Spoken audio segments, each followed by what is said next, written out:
तो नमस्कार साथियों, ये आपकी जीएस की अगली क्लास है।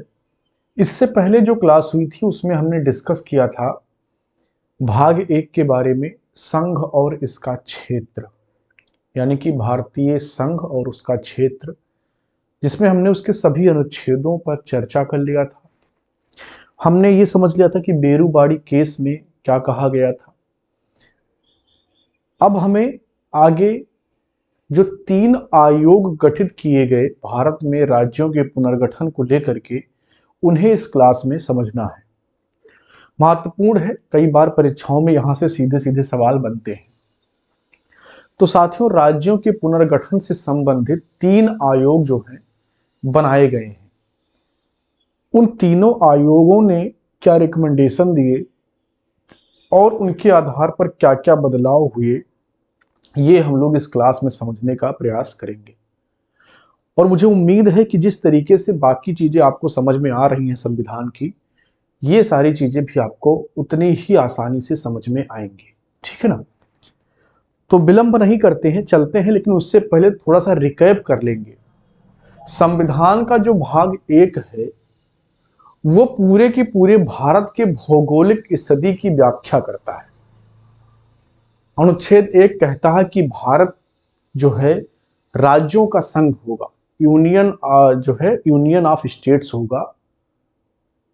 और उसके बाद में दूसरे अनुच्छेद में कहा जाता है कि संघ जो है संसद से एक शक्ति प्राप्त करेगा और वो नए राज्यों का प्रवेश करा सकता है। यानी कि संसद को एक शक्ति दिया जाएगा जिससे वो नए राज्यों का प्रवेश करा सकती है और साथ ही साथ राज्यों का गठन भी कर सकती है। अनुच्छेद 3 में क्या कहा गया कि किस तरीके से राज्यों का गठन होगा, किसी की सीमा को छोटा करना, बड़ा करना, 2 राज्यों की सीमाओं को मिला देना या किसी राज्य का नाम परिवर्तित कर देना, उसके बाउंड्रीज को चेंज करना, यह सब पावर संसद को अनुच्छेद 3 में मिलता है। इसके लिए प्रावधान यह भी किया गया है कि जिस संबंधित राज्य से यह मामला जुड़ा होगा उसके विधानमंडल से विचार विमर्श संसद करेगा, यानी कि केंद्र सरकार करेगी। और राष्ट्रपति की पूर्व अनुमति के बिना कोई भी अध्यादेश पेश नहीं किया जाएगा जो कि राज्यों की स्थिति में बदलाव करता है, भौगोलिक स्थिति में या नाम की स्थिति में। और उसके बाद में जो चौथा अनुच्छेद है उसमें हमने देखा कि कहा गया है कि संसद अगर अनुच्छेद 2 और 3 का प्रयोग कर करके राज्यों की स्थिति में कोई बदलाव करती है तो उसको अनुच्छेद 368 के तहत संविधान संशोधन नहीं माना जाएगा। यह अनुच्छेद 4 में कहा गया। और संविधान के भाग 1 में अनुच्छेद 1 से अनुच्छेद 4 तक ही है। तो ये उसका रिकैप हो गया। अब हमें समझना है कि आयोगों का गठन किया गया राज्यों के पुनर्गठन को लेकर के। तो साथियों, जब भारत आजाद हुआ तो उस समय बहुत सारे हिस्से पर ब्रिटिश हुकूमत था, कुछ हिस्से पर देसी रियासतों का राज था और वो एक तरीके से ब्रिटिश हुकूमत के अंतर्गत ही अपना अपना प्रशासन चला रहे थे। प्रशासन क्या, एक तरीके से अपना वो राज चला रहे थे। देश आजाद हुआ तो उस समय करीब 552 जो है रियासतें थी, जिनमें 549 ने जो है स्पष्ट कर दिया कि वो भारत के साथ जाएंगी और 3 जो है नहीं मान रही थी, जिसमें एक जम्मू कश्मीर, एक हैदराबाद और एक जूनागढ़। तो जूनागढ़ को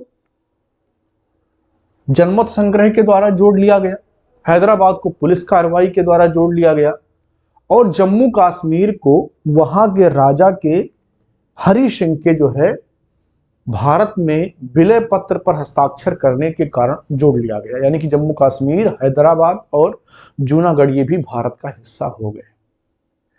उस समय जितने भी प्रांत बने थे, संख्या उनकी 29 थी, उनको 4 वर्गों में रखा गया था, का, खा, गा और घा। इतना जो है डीप में आपको जाने की जरूरत नहीं कि किस वर्ग में कौन से राज्य थे, इतना आपसे गंभीर सवाल नहीं पूछा जाएगा, लेकिन 4 वर्ग बनाए गए थे। कालांतर में जब बात आगे बढ़ी तो राज्यों के पुनर्गठन को लेकर के एक आवाज साउथ इंडिया से आई कि राज्यों का गठन भाषा के आधार पर होना चाहिए। आप देखेंगे कि सदर्न इंडिया में, दक्षिण भारत में, लोग अपने संस्कृति को लेकर के, और संस्कृति का जो एक मूल आधार है भाषा को लेकर के बहुत ज्यादा क्या है, संवेदनशील है, सेंसिटिव है। आए दिन ये चीजें देखने को मिलती हैं। तमिल का तेलुगु से, तेलुगु का कन्नड़ से, और इन सब का हिंदी से एक आपस में द्वंद्व है, लड़ाई है, डायलमा है, क्योंकि वो कल्चर को लेकर के बातचीत है। तो इसी आधार पर जो है मद्रास, जो आप देख रहे हैं वर्तमान का तमिलनाडु, ये बहुत बड़ा हुआ करता था। पूरा आंध्र प्रदेश तमिलनाडु मद्रास का ही हिस्सा हुआ करता था। तो आंध्र प्रदेश में तेलुगु बोला जाता है और तमिलनाडु में तमिल, ये सब मिलकर के मद्रास था।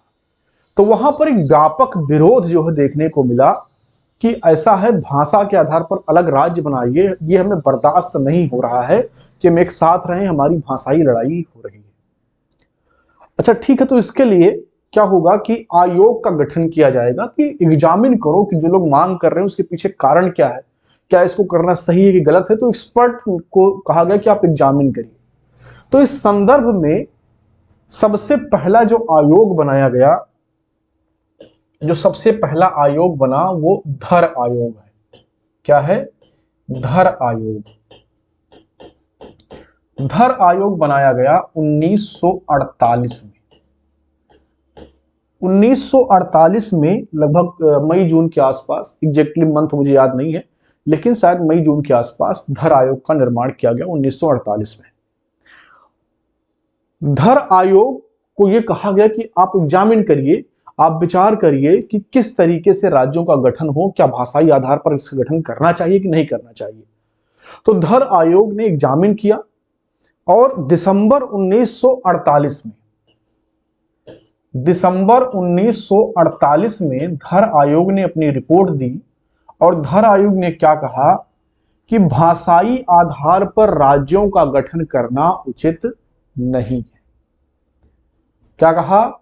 ध्यान रखना, यही सवाल आता है परीक्षा में। भाषाई आधार पर राज्यों का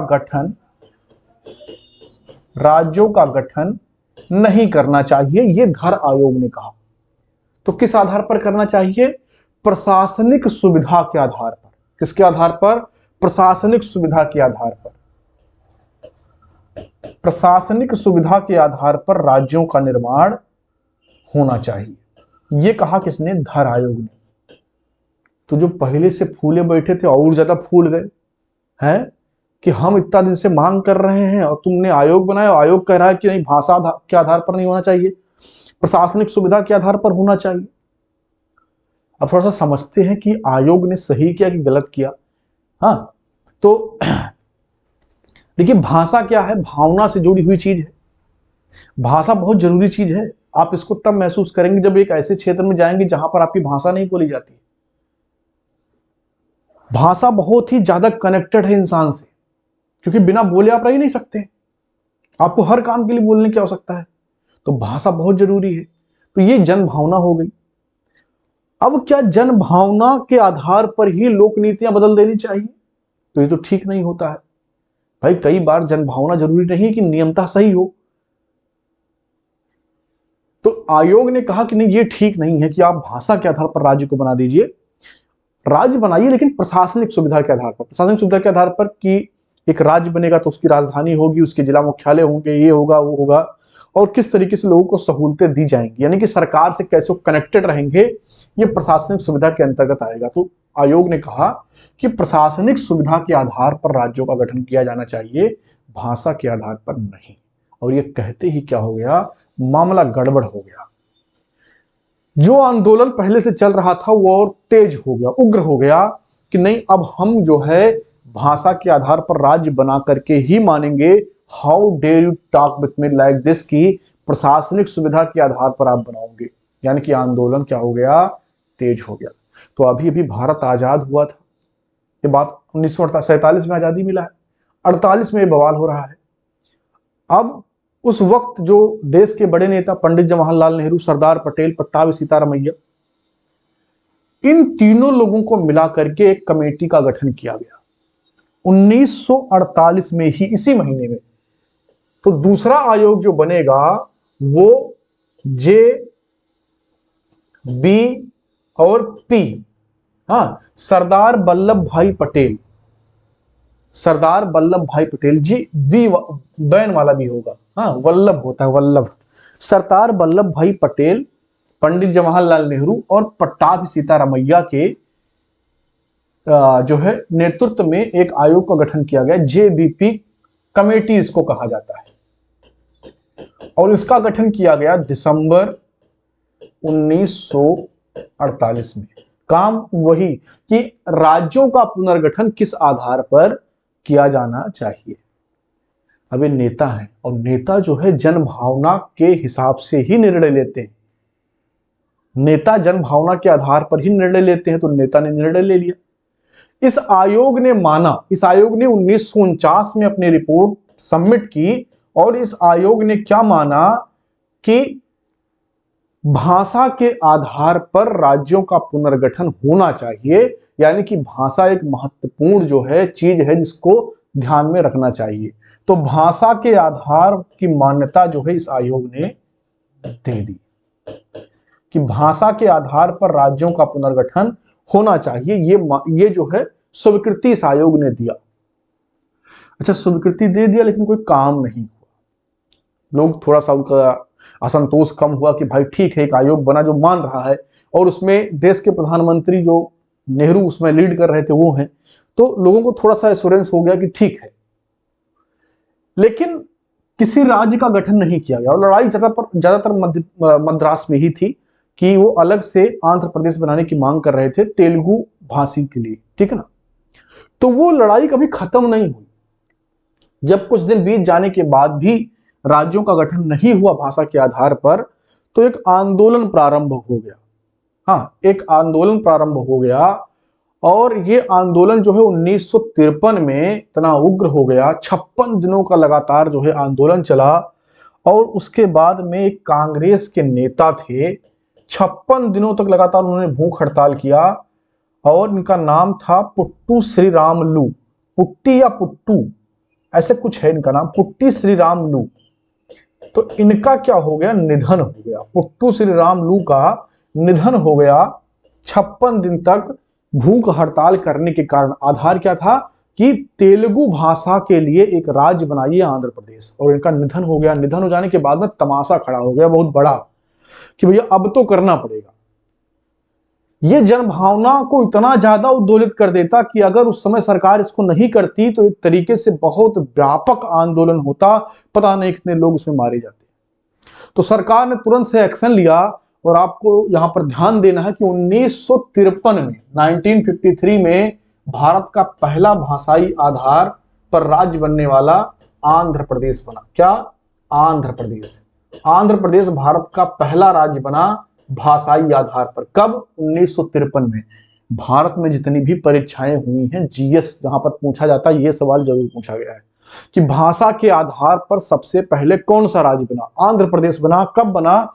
1953 में बना। और वजह आपको समझ में आ गया होगा कि क्या है, ठीक है ना। बस डॉट्स को कनेक्ट करते हुए चलिए, सारी चीज आपको कहानी के तरीके से समझ में आ जाएगी। किस आयोग ने क्या कहा ये भी ध्यान रखिएगा, ठीक है ना।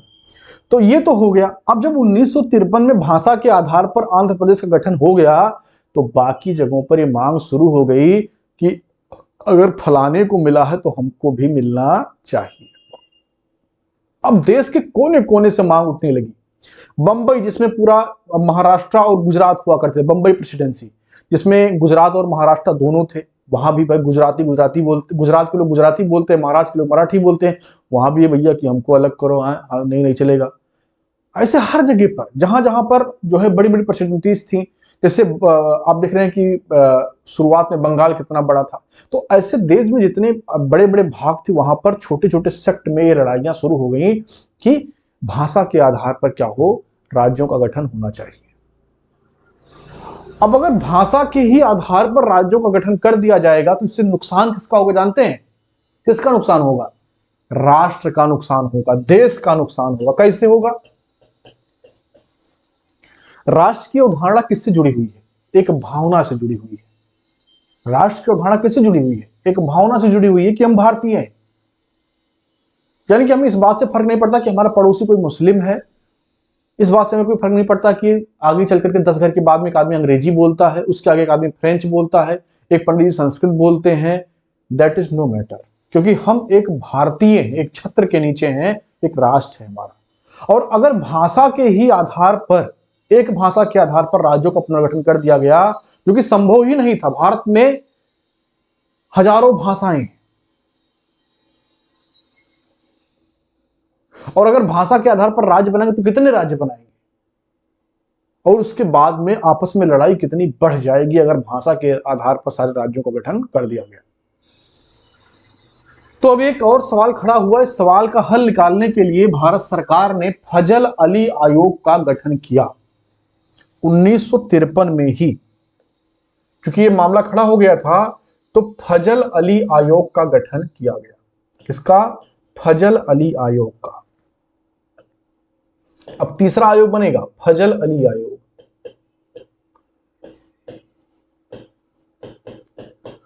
फजल अली आयोग का जो है गठन किया गया। और इस आयोग का गठन कब किया गया साथियों? 1953 में ही जो है इस आयोग का गठन किया गया। ठीक है ना। इस आयोग में फजल अली के अलावा के.एम. पणिक्कर थे। के.एम. पणिक्कर और दूसरे एच.एन. कुंजरू। एच.एन. कुंजरू। तो फजल अली आयोग में फजल अली स्वयं, के.एम. पणिक्कर और एच.एन. कुंजरू, ये 3 व्यक्ति थे।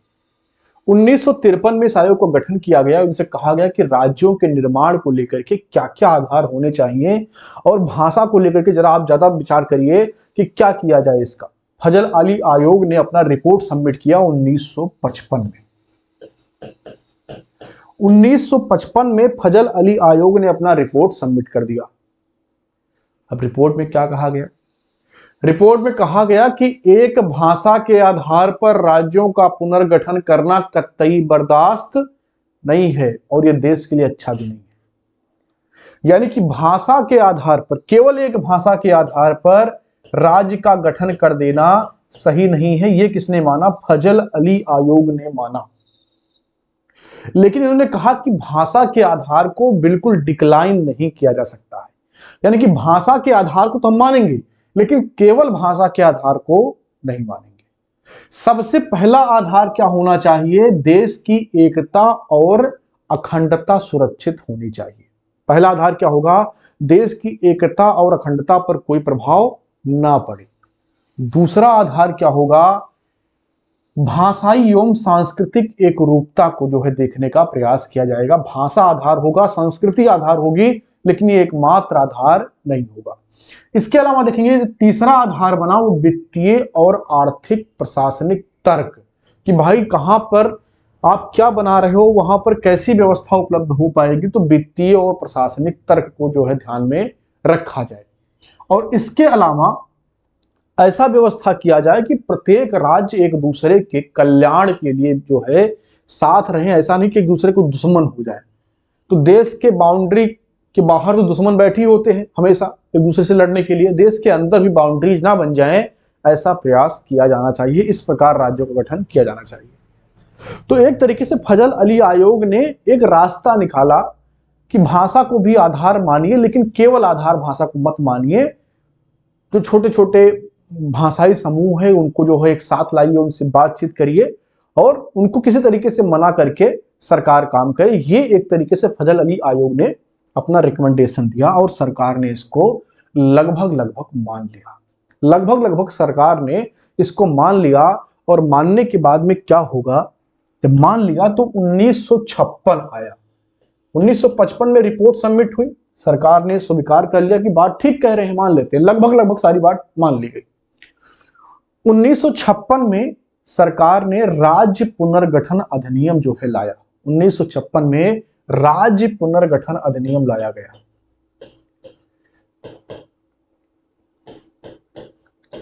राज्य पुनर्गठन अधिनियम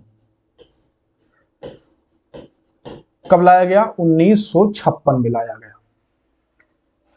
और इसके तहत ही जो है अब क्या किया जाएगा, राज्यों को बनाया जाएगा। तो राज्य पुनर्गठन अधिनियम को लाया गया 7वें संविधान संशोधन के द्वारा, क्योंकि संविधान में कुछ नया करना है तो संशोधन करना पड़ेगा।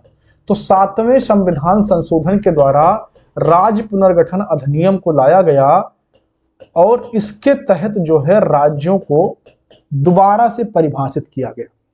तो जो पहले 4 वर्ग थे ना राज्यों के, उन चारों वर्गों को समाप्त कर दिया गया। का और खा को एक में मिला दिया गया, गा को समाप्त कर दिया गया। अब केवल 2 वर्ग बने, एक राज्य और एक संघ शासित क्षेत्र। केवल 2 तरीके के राज्य बने, एक पूर्ण राज्य और दूसरे संघ शासित राज्य। संघ शासित राज्य का मतलब साथियों जहां पर सीधे सीधे जो है केंद्र सरकार का चलेगा, केंद्र सरकार का प्रतिनिधि वहां पर जो है देख रेख करेगा, उसको संघ शासित कहा जाता है। तो पूर्ण राज्य जहां पर विधानमंडल होगा, मुख्यमंत्री होंगे, उसको चलाएंगे, और संघ शासित जहां पर राज्य जो है केंद्र का प्रतिनिधि उसको चलाएगा। ठीक है ना। तो 2 प्रकार के राज्य बनाए गए। अब इन 2 प्रकार के राज्यों में उस समय 1956 में 14 पूर्ण राज्य और 6 संघ शासित राज्यों को बनाया गया। 1956 में राज्य पुनर्गठन अधिनियम के तहत 14 पूर्ण राज्य और 6 संघ शासित राज्यों को बनाया गया। और इस प्रकार से एक जो बहुत बड़ा मसला खड़ा हो गया था राज्यों के पुनर्गठन को लेकर के, उसको सरकार ने 7वें संविधान संशोधन में समाप्त कर लिया। ठीक है ना। तो आज की इस क्लास का जो हमारा उद्देश्य है वो यहीं पर पूर्ण हो जाता है। थोड़ा सा रिकैप कर लेंगे कि हमने आपको क्या क्या बताया है। देश आजाद हुआ, आजाद होने के बाद में भारत का विभाजन हुआ। आप लोग जानते हैं एक पाकिस्तान बन गया, एक भारत बन गया। अब जो भी देशी रियासतें थी उनको 3 विकल्प दिए गए थे कि भैया तुम या तो भारत में शामिल हो जाओ, या तो पाकिस्तान में, या तो स्वतंत्र रहो। ठीक है ना।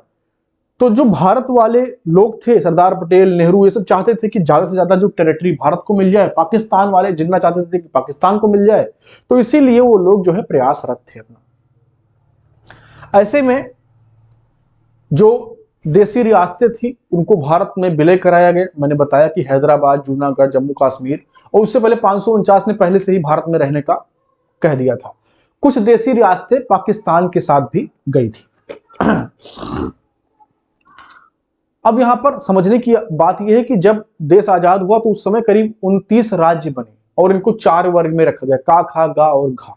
ठीक है ना। ये हो गया, देश आजाद हो गया, संविधान सभा बन गया, काम चल रहा है उसका कि कैसे देश चलेगा।